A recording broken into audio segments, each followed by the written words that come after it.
What's up, world? I accidentally deleted the intro for the last video, so I'm making it up right here. Basically, in this video, we're going to be heading over to Buddy's house in Denham Springs to get tuned by Anthony J. Berry. Well, not me, but Kevin is. And yeah, we're going to pick up right after we got the cars cleaned up and right before we head out. So enjoy it. Yes. All right. Got them all cleaned up. Went ahead and put my spats back on. That's awesome. Kevin's car looking sexy. Oh yeah. I have a feeling it's going to be twice. But yeah, we're about to get on the road. Weather's kind of crap, but typical Louisiana. The front tires aren't going to last long in car. Logan and Hoop are coming with us. Yeah. Road trip. Got the Mini and the G. Park safe and sound. Tuck them in for bed. Yeah, we might get a few rolling shots, but I don't know. If I don't, see you when we get there.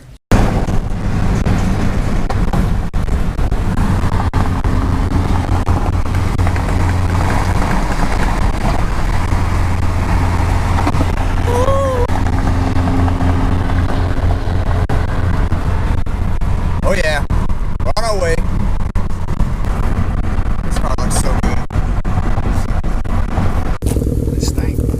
We made it. Yeah, you gotta show the dog. Logan's hooking it up with that sweet corn juice. We got the puppies. Hey, big boy. Over here at my buddy Devin's house. Oh, is this no, it's this thing's rubbing. Got a few guys out here already. And I'm gonna dribble it out. The man right there. Yep. And Subaru's vaping. This one has a TGV delete that just got installed, but it's leaking from somewhere, so we're trying to figure it out. Woo!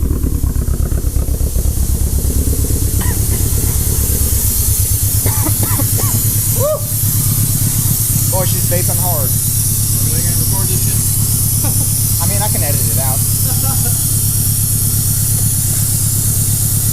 Yeah. Devin was kind enough to let us come here. Yeah, they're gonna get it figured out. Choo!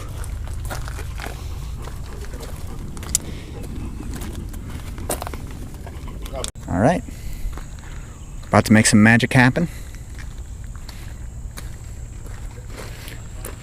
If you've seen any of the videos previously, you know how these things go. But yeah, gonna make some good power today. Look at that. Yo. What the hell? Is this what year is this? 16. What's up with the seats? What do you mean what's up with the seats? Hyper Blue. Hyper Blue series, man. I never even realized the seats were I have to different. use a right angle cord on here, so I didn't realize they changed the seats. Yeah, and the door cards and everything, it all has blue stitching in it. What the hell? What the hell? Interesting. Interessante. Cobb 4-bar? Mm-hmm. What else did you change? That was The it, blow right? off. I went from the Oh, that's right. stock bypass to a blow off. Tile. I don't know if it matters. Shit leak rust. What was that, tall Q? Yeah. Tile Q 50 mil.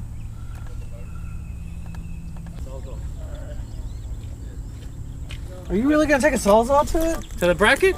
Yeah. Graham putting in work. That's some Louisiana. Hey, you know how we do down here? Yeah, really all you gotta do is wait 30 seconds because with the little touch button things, it takes longer for the ECU to completely turn off. And sometimes, because I know sometimes when I start, it'll just crank for a while. Yeah, I usually turn it. I don't like doing that. All you have to do is turn it on, wait like 3 seconds for the drive-by-wire to reset, and then it'll fire.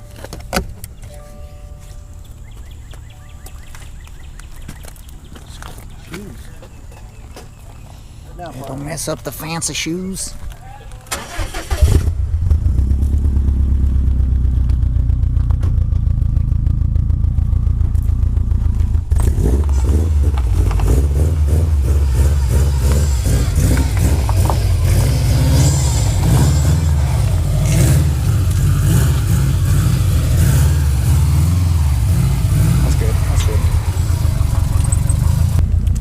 this. Let's do this. Yeah. Oh, I know. I love one. 3D printed? Huh? Where'd you get it? There's a little company. It's a guy that works for ETS. It's called Dialed Mounts, and he does like 3D prototyping for them, and that's his little side business. Interesting.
Right? Yeah.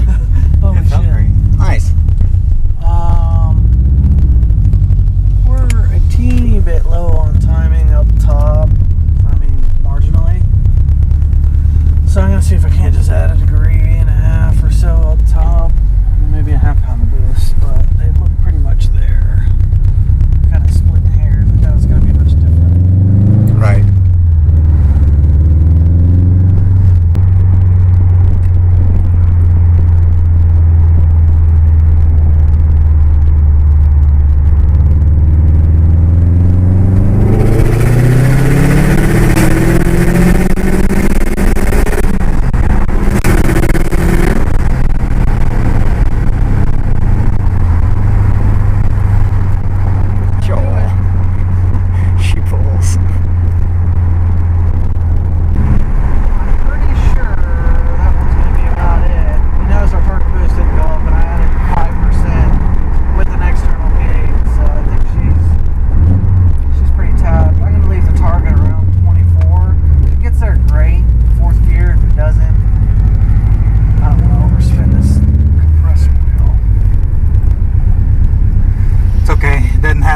Too long.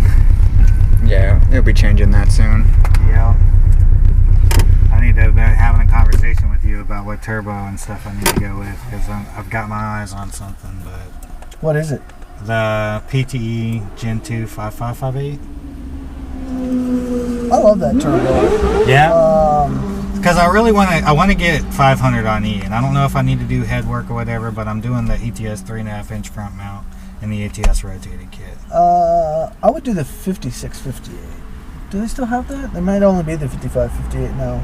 But yeah, I don't know if it's Gen 2. I want to definitely get the Gen 2 housing. I don't know. I think both of them. I thought they were. Yeah, we added a couple of degrees. I think I felt it. Yeah, the turbo's tapping. We're not gonna force it. If that's money at least. When you're good, you're good. Yeah, I love that turbo. I think it's like one of the most underrated turbos there is. I use them a lot on Evo 10s. Mm-hmm. And I mean, those things will make 430 wheel with just cams and a stock motor on pump gas. Cool. So that turbo does work. So if I get that turbo set up, what do you think I'll need to do anything else to get to 500? No. No? Cam work or anything? Head work? No? No, you got dual AVCS. We can manipulate your AVCS to work enough to get to 500 pretty easy. Nice. We get it, dude. You have a bike. No one cares. another question for you. I know on the first tune we did, we kept my fuel pump duty cycle at like 100 the whole time. Is that how this one is as well, or is it scaling? This one should be scaling. Okay. I don't have it bottom out though. That was just, I haven't monitored the fuel pump duty cycle, so I haven't checked them myself, but I was just curious. Yeah, so a lot of the GRs, really with your regulator, we might be able to, because what do you have in here now, an AM? No, Radium. The fuel pump. Oh, AM, AM 340. Yeah. So normally a lot of times with the GR, the mid cycle, I turn the low and the mid cycle the same. It just reduces the GR stumble.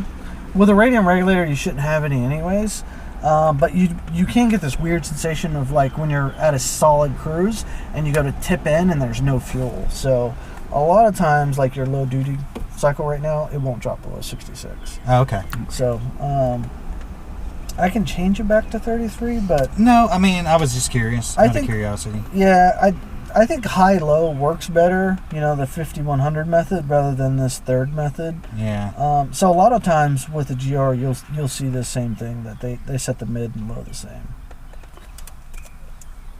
Mainly it's to prevent drivability quirks. But I mean, those fuel pumps are designed to run 100% duty at all times anyways. Oh, yeah? So I didn't know if it would cause premature wear or whatever. No, I mean, when you hardwire a pump, I mean, honestly, I haven't really seen I haven't much of a hardwired difference. this pump either.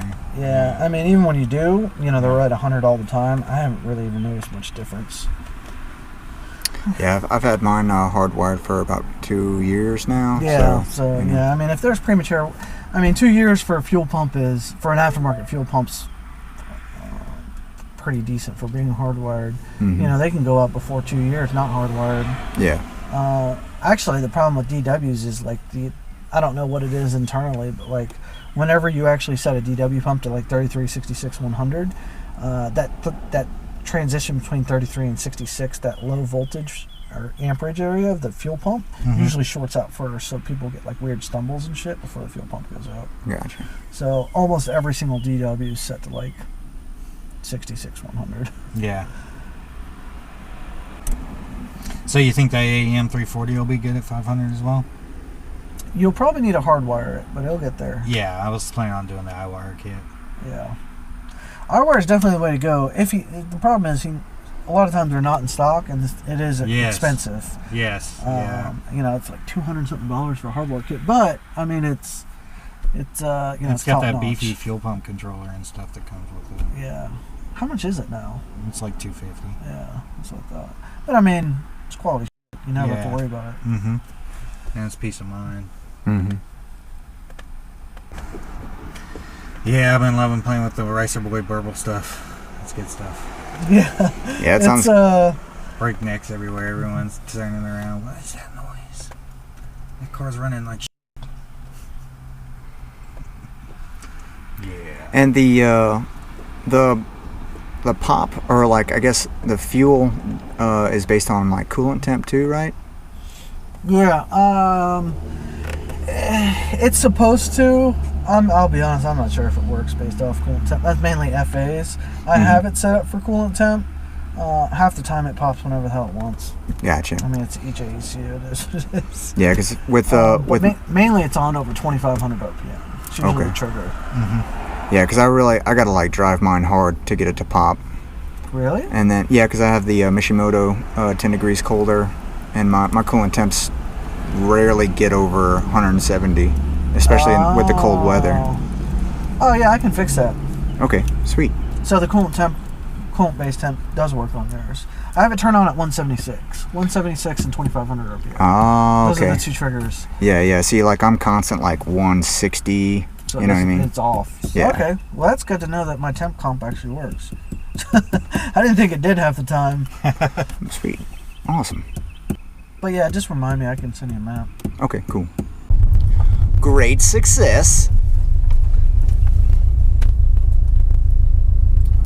Drunkmann putting in work. You got a Subaru? Call this man. Oh yeah. That's how it's done. Nice and easy. No problems. She did great. All right, now we're gonna It's start. been a while since you guys seen Dane. Yeah, you know, the whole gang's here. He wasn't far off from the E-Tune.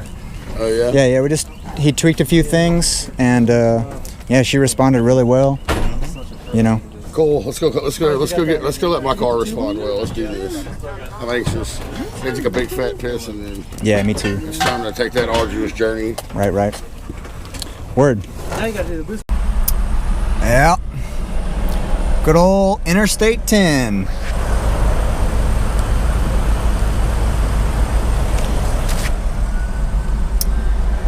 As you can see, we're gonna be here for a while.